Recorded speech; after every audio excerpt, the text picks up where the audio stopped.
एक समय की बात है, एक गांव में हरि नाम का लड़का था।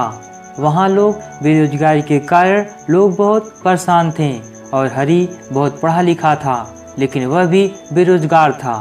एक दिन उसने निश्चय किया कि वह बाहर रोजगार की तलाश में जाएगा और वहां से बहुत सा धन कमा के वापस आएगा।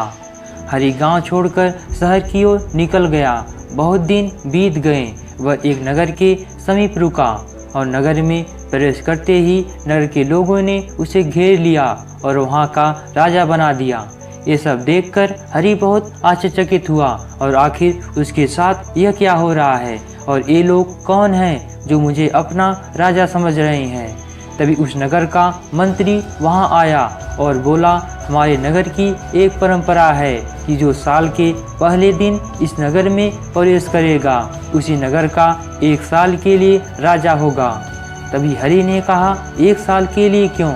तब मंत्री ने कहा, 1 साल बाद हम सभी लोग राजा को वन में छोड़ देते हैं। ये सुनकर हरि विचार करने लगा, आखिर इससे कैसे बचा जाए, क्योंकि जंगल बहुत ही घना था और उसमें हिंसक जानवर रहते थे और भेजे गए सभी राजाओं का शिकार करते थे। हरि ने मंत्री से कहा कि मैं राजपाट के बारे में कुछ नहीं जानता हूँ। तो मंत्री ने कहा, मैं आपकी मदद करूँगा। कुछ दिनों बाद हरि ने मंत्री से कहा कि मैं इस नगर का राजा हूँ और जो मैं कहूँगा वो होगा। तो मंत्री ने कहा, ऐसा ही होगा महाराज।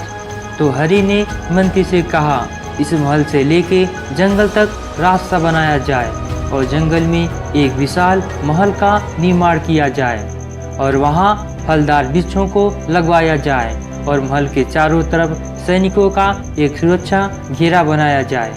तो मंत्री ने कहा, ऐसा ही होगा। कुछ समय बाद जब 1 वर्ष बीत गया तो हरि जंगल में जाने की तैयारी करने लगा। तो मंत्री ने कहा, राजन आप कहाँ जा रहे हो? तो हरि ने कहा, जंगल में। क्यों? आज 1 वर्ष पूरा हो गया है और इस नगर के नियम के अनुसार मुझे जंगल में जाना चाहिए। तो मंत्री ने कहा, राजन आप जंगल में जाने वाले सभी राजाओं से आप सबसे अलग हो और आप राजा बनने योग्य हो। तो हरि ने कहा, ऐसा क्यों? तो मंत्री ने कहा, इससे पहले जितने राजा इस नगर पर राज किए वे 1 वर्ष में केवल आनंद और भोग विलास में बिताया और आपने अपने भविष्य को ध्यान में रखते हुए आगे की सोची और आप इस परीक्षा में पास हुए हैं और आप हमेशा इस नगर के राजा हैं और हमें एक दूरदर्शी और समझदार राजा की जरूरत थी जो अब पूरी हो गई है। हमें इस कहानी से यही सीख मिलती है कि हमें अपने वर्तमान में ज़्यादा आनंद नहीं उठाना चाहिए बल्कि भविष्य को ध्यान में रखते हुए मेहनत करनी चाहिए ताकि हमारे आने वाला कल बहुत ही बेहतर हो और अपने जीवन में हम अपने मनचाहे लक्ष्य को पा सकें और जीवन में हमेशा आगे बढ़ते रहें।